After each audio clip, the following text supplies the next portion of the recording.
네, 안녕하세요. 한의학 총강 23번째 시간입니다.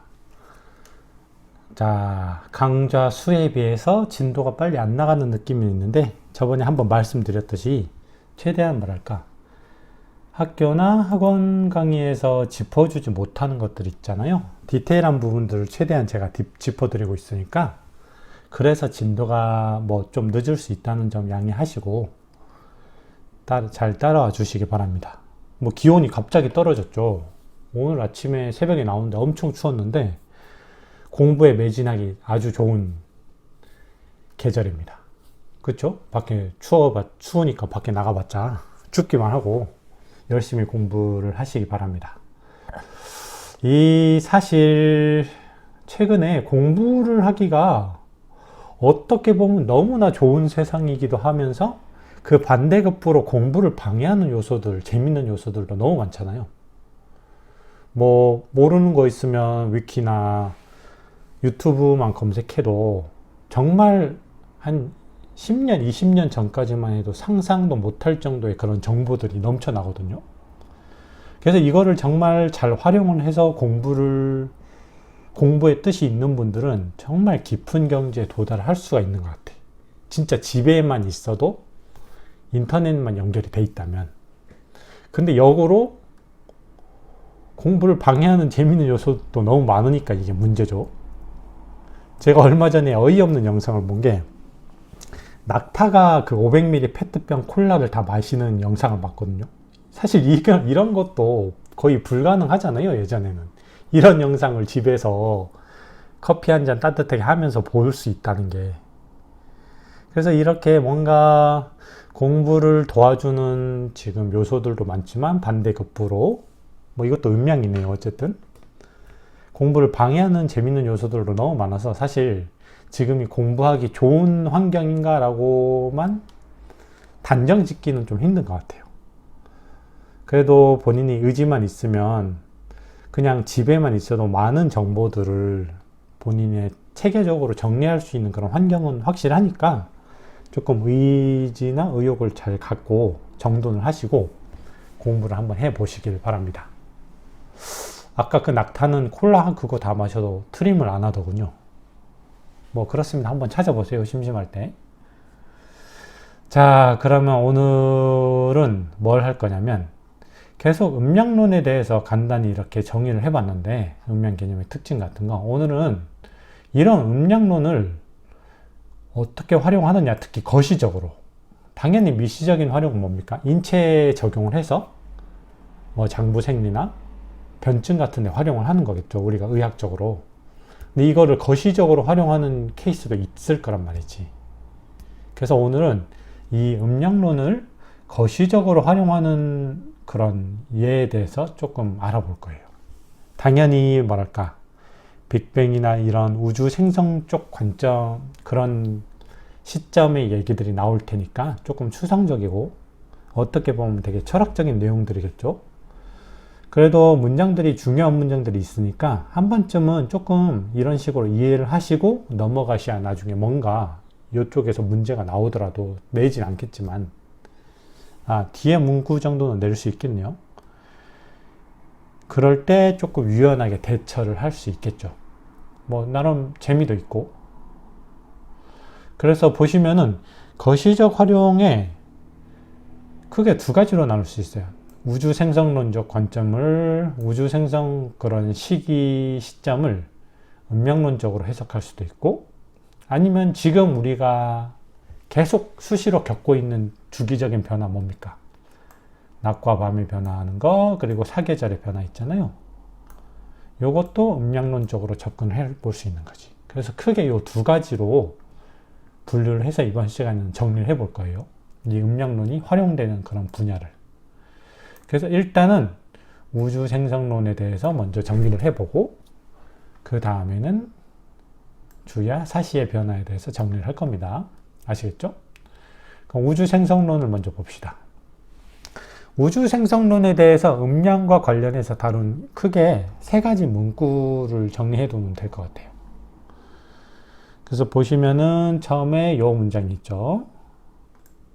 여기에는 태극이 있으니 이것이 양의를 생성한다. 엄청나게 중요한 문장이죠.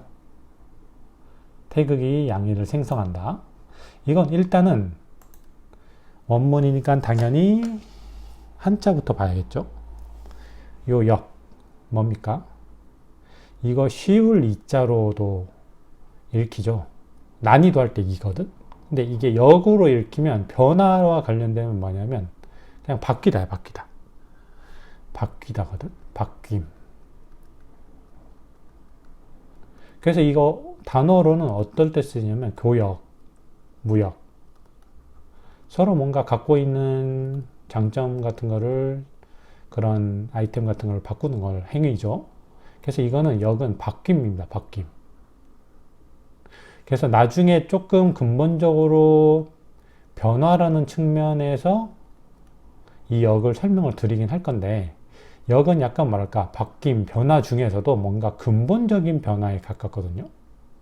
피상적인 변화보다는 뭔가 피상적 변화에 내재된 근본적인 변화를 역이라고 보시면 될 것 같아요. 일단 요건 역은 일단은 바뀌다 이런 뜻입니다. 변화의 뜻. 그리고 의는 뭐랄까 거동이에요. 거동. 뭔가 움직임 있죠. 거동. 거동의입니다. 아시겠죠? 그래서 이거를 해석을 해보면 이렇게 됩니다.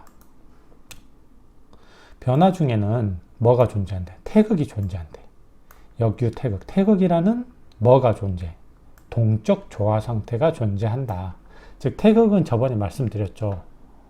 뭔가 변화가 일어날 때 너무 극단적으로 끌고 가지 않고 다시 여기서 역방향으로 이렇게 끌고 오고 다시 여기서도 극단적으로 나가지 못하게 하고 다시 역방향으로 끌고 들어오는 이런 동적 조화 상태, 이런 동적 조화 상태를 태극이라고 하거든요.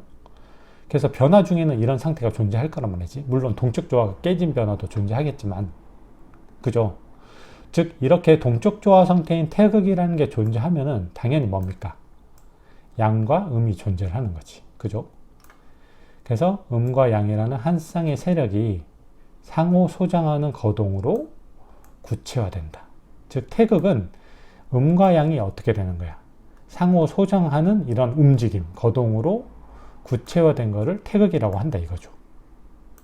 그래서 이거 아시겠죠? 그래서 이 양이는 사실 뭐예요? 양방향의 거동, 양방향의 움직임인데 뭐예요? 음양이죠. 다시 음양이죠. 상호 소장하는 음양. 아시겠죠? 자, 그 다음에 문구 중에 이건 뭐 그렇게 중요할 것 같진 않은데 단어를 한번 봅시다. 이 이거. 요 단어가 뭐냐면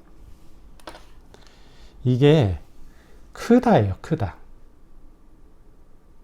그럼 큰데 이런 거랑 어떻게 비교가 되냐면 이게 크다라는 뜻도 있지만 텅 비다라는 뜻도 있거든요. 비다라는 뜻이 화계, 과계 아니에요. 화계예요. 이럴 때 화계로 읽어야 돼요. 그럼 이게 얘도 뭐야? 좀 비다라는 뜻이지. 그래서 이 허확이라는 거는 뭐예요? 결국 뭔가 거대한 어떤 영역이긴 한데 텅 비어 있어. 그래서 텅 비고 거대한 어떤 시공간적 영역을 말하겠죠. 시공간을 말하겠죠. 그래서 허확은 이런 정도로 받아들이시면 돼요. 그래서 이 시어 허확하고 우주가 길을 생한다를 조금 한 번에 붙여서 해석을 해보면 이렇게 됩니다. 태초의 우주는 뭐예요? 엄청 크긴 한데 텅 빈 영역이야. 거대하나 텅 비어있는 것과 마찬가지에 이게 어떤 상태였어요? 저번에 태역, 태초, 태시, 태소할 때 말씀드렸죠. 일체적 기만이 존재해서 편차가 없는 상태. 그러니까 뭔가 텅 빈 상태처럼 보이는 거야. 사실은 그 안에 일체적기로 꽉 차 있는데 뭔가 편차적인 그런 후천적인 그런 양상이 전혀 관찰이 안 되기 때문에 마치 텅 비어 있는 것처럼 보이는 시공간이라 이거지. 그래서 태초의 우주는 허확이에요. 마치 텅 비어 있는 것처럼 느껴지는 시공간. 근데 여기서 슬슬 뭐가 나타나죠? 편차가 나타나지. 일부 영역에서 최초의 후천적기, 그러니까 일체적기 말고 후천적기, 뭔가 선천적기의 어떤 공통적인 변화 흐름을 탈피한 기, 후천적 기가 그 모습을 드러냄으로써 뭐 상대적 편차가 존재하는 우주가 드디어 모습을 드러내게 된다. 우리가 알고 있는 우주는 뭐예요? 이런 것들이 엄청 삼라만상이 다양하게 존재하는 시공간이죠. 그래서 태초에 어떤 일체적 기만이 존재하던 텅 빈 것과 마찬가지의 시공간에서 후천적 기가 최초에 생하면서 우주가, 우리가 알고 있는 우주가 탄생이 된 거지. 그렇게 어려운 문장들은 아니죠. 그 태역, 태초, 태시, 태소를 잘 알고 계신다면. 그거 아직 조금 긴가민가 하는 분들은 제 그 동영상 리스트에서 한번 찾아서 다시 한번 봐보세요. 태역, 태초, 태시, 태소. 그 다음에 마지막 문구입니다. 우주 생성론의 마지막 문구. 여기서도 단어를 좀 몇 개 볼게요. 자, 이거 이거 뭐예요? 풀초변 들어간 거? 이거 희박하다 박이야. 희박하다. 뭔가 옅게 흩어져 있다 이거죠. 요건 뭡니까? 요거는 뭐냐면 흩어지다. 흩어질 미예요. 미. 아시겠죠? 그리고 또 보면은 요거는 미묘하다. 미묘하다 할 때 묘입니다. 이렇게 단어들하고 연결하면은 그 어떤 요 한자의 뭐랄까 실제적인 의미를 파악하기가 조금 용이하다고 했죠. 그래서 미묘는 뭐야? 뭔가 애매해, 미묘해. 뭔가 분명한 형체가 없는 거지. 형체가 없음. 있긴 있는데 뭔가 좀 미묘하고 애매한 거야. 뭔지 아시겠죠? 그 다음에 보면은 오직 전, 오로지. 자, 그 다음에 이거 변화, 아까 바뀌다 여기인데 여기 난하고 연결이 돼서 뭡니까? 난이도니까 이거 쉽다 어렵다겠죠? 난이도 할 때 쓰이는 거예요. 요 갈자 요것도 보면은 조금 어려운 단어이긴 한데 모조리 모두 가립니다. 그러면 얼추 어려운 단어들은 정리가 된 것 같은데 한번 보죠. 자, 그럼 앞에서 선천적 기만, 일체적 기만이 존재하는 텅 빈 허각이라는 그런 시공간에서 뭔가 생성이 됐죠. 이렇게 생성된 후천적 기 중에서 이제 뭔가 상대적 편차가 존재하게 되는 거야. 그러면 당연히 어떤 기가 존재하게 되냐면 보세요. 뭔가 맑고 양적인 동적인 기도 존재하겠지. 상대적으로 무겁고 탁한 음적인 기도 존재할 거란 말이야. 그죠? 맑고 양적인 기는 당연히 우리가 알고 있는 옅게 흩어져 하늘이 된대. 그래서 청양자는 뭐가 돼? 희박하게 흩어진다 이거지. 되게 흩어지기 때문에 희박해지는 거야 결국. 그래서 천이 되고, 중탁자 무겁고 탁한 음적인 기운은 서로 엉겨 붙으면서 우리가 알고 있는 유형성이 강한 땅이 되는 거지. 서로 엉기면서. 아시겠죠? 좀 여기까지 느낌 오시죠? 근데 여기서 조금 더 중요한 게 나옵니다. 중요한 문구가. 뭔가 청묘지압. 맑고 미묘한 기운끼리, 즉 이 청량자죠. 얘네끼리 서로 모여드는 것, 합하는 것이 중탁지응. 서로 무겁고 탁한 애들끼리 엉기는 것보다는 이거 쉽고 얘는 어렵대. 즉 맑고 미묘한 기운끼리 모이는 게 더 쉽다 이거지. 무겁고 탁한 기운끼리 엉기는 것보다는 더 쉽다 이거지. 이게 왜 그럴까요? 이거는 그렇게 생각하시면 돼. 그냥 밀도 변화적 관점이라고 여기 써놨는데 뭐랄까 그냥 이런 거 있잖아요. 저밀도에서 고밀도로 가는 게 고밀도에서 초고밀도로 가는 것보다 어떻게 했어요? 얘가 쉽겠지. 그죠? 얘는 상대적으로 더 어렵겠고. 그냥 단순히 이렇게 이해하시면 될 것 같아. 그죠? 이 중탁한 기운은 어쨌든 유형성 자체가 강하기 때문에 얘네를 더 이렇게 한 단일 영역에 밀어넣기가 좀 힘든 거야, 얘보다. 얘는 원래 가벼운 기기 때문에 조금 몰려 있어도 몰려 있을 수 있거든. 그래서 앞에 요게 더 쉽고 요 기전이 더 어렵다. 그럼 이게 어떤 식으로 연결이 되냐면 이렇기 때문에, 즉 청묘한 청량지기가 모여드는 것이 중탁지기가 웅체되는 것보다 더 쉽기 때문에 결국 하늘이 먼저 생성되고 나서 나중에야 비로소 땅이 생성된 거지. 그래서 여기서 하늘이 먼저 생성되었다는 것을 요 밀도 변화적 관점에서 이해를 하시면 될 것 같아요. 아시겠죠? 이렇게 보면 또 그렇게 어려운 문제는 아니죠. 문장들은. 그래서 이렇게 우주 생성론 관점에서 음량론을 적용해서 이해를 이렇게 세 문구에 대해서 해봤습니다. 요 세 번째 문장하고 요 첫 번째 문장 정도는 중요할 것 같아요. 요것도 허확이란 개념 정도는 알고 있으면 좋겠죠. 자, 그 다음에 지금 이 문구는 주야 사시의 변화와 관련돼서 이 중요한 문구가 나오는데 이거는 빵꾸 뚫기가 되게 쉬워서 중요해요. 시험적으로도 중요하고 내용적으로도 뭐랄까 생각해 볼 만한 여지를 좀 많이 줘서 제가 볼 때는 좀 중요한 것 같아요. 그래서 보면은 내용은 이해를 하면 그렇게 어렵지 않습니다. 근데 이 단어들이 왜 이렇게 매치가 되었는지를 한 번은 이해를 하셔야 돼. 아니면 그냥 이것도 다 외워야 되거든. 음양자 만물지 간기 변화지 분모 이런 것처럼 그냥 생으로 외워야 되는데 한번 이해를 해보자고요. 그래서 여기서 조금 어려운 단어를 체크해보면 요 추이, 이거는 우리가 사용하는 추이라고 보시면 돼. 추이 사건의 추이를 살펴보자 이런 말 많이 하죠. 사건의 추이를 일단 살펴보자. 추이는 뭡니까 그러면? 뭔가 서서히 앞으로 점진적으로 뭔가 변화하고 있는 그런 거 있잖아요.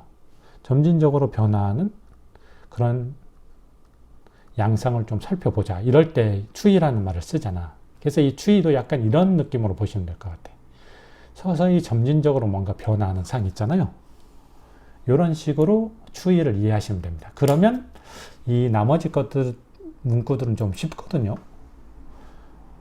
그래서 보시면은 사계절의 변화는 뭡니까? 음양의 상호 소장에 대해서 유추해 볼 수 있는 추이가 뭐라고 있어? 서서히 점진적으로 나타나는 양상이라고 했죠. 즉, 이 음양의 상호 소장에 대해서 유추해 볼 수 있는 비교적 장기간에 걸쳐서 나타나는 점진적인 변화 현상에 해당된다. 이 사계절의 변화가. 이거 무슨 말이에요? 이런 거지. 예를 들어서 우리가 오늘도 좀 추워졌는데 이 기온이라는 엄청 음양의 상호 소장을 직접적으로 판단할 수 있는 그런 기준이 있잖아요. 여름이 되면 따뜻해지고 겨울이 되면 추워지고 그잖아. 이 기온이라는 단일 기준이 여름으로 가면서 어떻게 돼? 점점 상승하다가 겨울로 가면서 다시 하강하고 다시 여름으로 가면서 어떻게 돼요? 상승하고. 이거 계속 반복이거든. 그런데 만약에 사람이 처음 태어나서 인식을 한다고 쳐요. 여름으로 갈수록 어떻게 될 것 같아? 계속 온도가 올라가니까 어떻게 될 것 같아? 마치 비트코인 올라갈 때처럼 계속 올라갈 것만 같죠. 그래서 이러다 타 죽는 거 아니야 라고 생각을 할 수도 있단 말이야. 그죠? 근데 이 더위가 어떻게 돼요? 장기간 관찰을 해보니 어느 시점에서 꺾이고 이제 온도가 어떻게 돼? 점점 내려가더라. 이게 슬슬 확인이 되는 거지. 그죠? 하강이 슬슬 확인이 되는 거야. 그럼 또 여기서 또 생각을 하죠. 이러다가 우리 얼어 죽는 거 아니야? 온도가 계속 내려가서 영하 10도, 20도, 30도 계속 가서 절대 영도까지 가는 거 아니야? 라고 생각을 할 수 있는데 다시 어느 순간부터 반전해서 다시 온도는 올라가거든. 그러면은 이거를 우리가 귀납적으로 여러 경험적인 사실들을 귀납적으로 유추해 보건데 뭘 유추해 볼 수 있어? 온도는 올라가긴 하는데 결국은 극점이 있고 다시 거기서 내려올 거다. 그리고 이 온도가 내려가는 거 역시 극점이 있고 다시 결국은 올라올 거다라고 우리가 유추를 할 수 있거든. 이거 뭡니까? 전형적인 음양 소장이죠. 관계죠. 기온이라는 단일 기준으로 바라본. 그죠? 그래서 이 봄, 여름, 가을, 겨울은 결국 사계절 변화는 뭐냐면 음양의 상호 소장에 대해서 유출해 볼 수는 있는데 뭔가 되게 장기간에 걸쳐서 유출해 볼 수 있는 거야. 좀 아시겠죠? 그래서 이건 뭐야? 음양에 대해서 뭔가 유추할 수 있는 건덕지를 주긴 하는데 되게 장기간에 걸친 변화거든. 그래서 음양의 추이라고 본 것 같아. 조금 이 두 개 매치되시죠? 장기간에 걸친 음양 소장 변화니까 음양의 추이라고 본 거야. 그러면 단기간에 걸친 뭔가 변하는 현상이 있겠지. 뭡니까? 시지장단이라고 표현을 했는데 이건 그거야. 시간의 짧음과 김인데 이건 낮의 시간이라고 보면 되겠지. 즉 낮의 길이와 밤의 길이 또한 뭐 어떻게 돼요? 지속적으로 변화하는데 얘네가 연동돼서 변화한단 말이야. 이건 또 무슨 말이에요? 이렇게 되는 거지. 낮의 길이가 여름으로 가면서 점점 증가할수록 밤의 길이는 어때요? 고정된 게 아니고 감소되거든. 왜? 얘네 둘이 합해서 24시간이거든. 그래서 얘가 증가되면 얘가 감소될 수밖에 없고 얘가 증가되면 얘는 어떻게 될 수밖에 없어. 감소될 수밖에 없거든. 그죠? 이것도 완전히 뭡니까? 상호 소장 관계지. 왜? 얘가 증가하는데 얘가 감소하고 얘가 증가하면 얘가 감소하고 하니까. 이것도 상호 소장 관계죠, 음양이. 근데 이거는 뭘 알 수 있어? 사실 하루 이틀, 3일만 자면은 정확하게 기록을 해보면 낮의 길이가 한 1분 정도 줄어들었는데 밤의 길이가 1분 정도 늘어나? 이거 소장 관계가 아니냐? 라고 유출할 수 있는 거지. 좀 느낌 오시죠? 그래서 이 기온 변화하고 좀 달라요. 얘는 엄청나게 뭐랄까 1년여에 걸친 장기간의 텀에서 확인할 수 있는 음양 소장이고 얘는 뭐예요? 며칠 만에 확인할 수 있거든. 단기간에. 그 차이가 있죠. 이 밤낮의 길이와 사계절의 변화라는 거는. 그래서 이거는 이 낮과 밤의 길이 연동 변화는 음양의 상호소장, 동일하게 음양의 상호소장에 대해서 유추해 볼 수 있는데 어떻게? 단기간에 직접적으로 체감될 수 있게끔 활용된 현상이래. 저는 그래서 이렇게 해석을 했어요. 이 음양의 이용이라는 것을. 단기간에 활용된 현상이라고 보는 거지. 단기간에 체감될 수 있게끔. 아시겠어요? 요 둘의 차이 아시겠죠? 둘 다 음양 소장을 확인할 수 있는 어떤 경험적인 사실은 맞아. 근데 얘는 비교적 장기간, 요거는 비교적 단시간 내로 확인할 수 있는 거지. 그죠? 자, 그 다음에 이 낮의 시간, 밤의 시간 말고 그냥 요 자체 있잖아. 낮과 밤이 바뀌는 것 자체. 이건 뭐예요? 낮에서 밤으로 바뀌고 밤에서 낮으로 뭔가 극단적으로 바뀌는 현상이 있죠. 제가 이거 화라고 했죠. 방향성 자체가 바뀌는 건 화라고 했지. 방향성이 바뀌기 전까지 쭉 한 방향을 유지하면서 가는 건 변이고 여기에서 방향성이 탁 바뀌는 거는 요 시점은 화라고 했잖아. 기억나시죠? 즉 이거는 뭡니까? 이거는 양의 시공간이 음의 시공간으로 바뀌는 거야. 이건 뭐야? 음의 시공간이 양의 시공간으로 바뀌는 거지. 즉 각각 양과 음의 시공간이 음과 양의 시공간으로 화하는 시점의 변화를 의미하지. 즉 음양이 화다. 이거는 쉽죠? 낮과 밤의 변화는 음양의 화다. 이거를 의미하게 된다. 즉 이거 다 통틀어서 말하면 뭐예요? 사시와 음양. 여기서 음양은 뭐겠어요? 밤낮의 변화 이 정도겠지. 그래서 이런 사시와 음양이라는 것은 뭐예요? 만물이 동적 조화 속에 변화하게 되는 원동력으로 작용하게 된다. 이거 뭐 천인합일이기 때문에. 그죠? 계속 이런 거대한 음양 소장의 변화가 긴 텀으로는 사계절로 나타나고 짧은 텀으로는 밤낮의 변화로 계속 밤낮의 변화, 음양으로 나타나기 때문에 만물도 요 거대한 흐름에 연동돼서 항상 동적 조화를 유지할 수 있는 거지. 그래서 이게 사시음양이라는 것은 삼라만상, 만물의 근본이 된다. 이게 그 뜻입니다. 이거 중요한 문장이에요. 그래서 뭐 춘추동화라고 했는데 추나추동이라는 것은 결국 음양의 추이고 시의 장단은 뭐 음양이 직접적으로 활용된 단기간에 직접적으로 체감될 수 있게 활용된 현상이고 일야의 변화는 뭐예요? 음양의 화다. 그렇기 때문에 사시음양이라는 것은 만물의 근본이 된다. 요렇게 이해하시면 조금 쉽죠?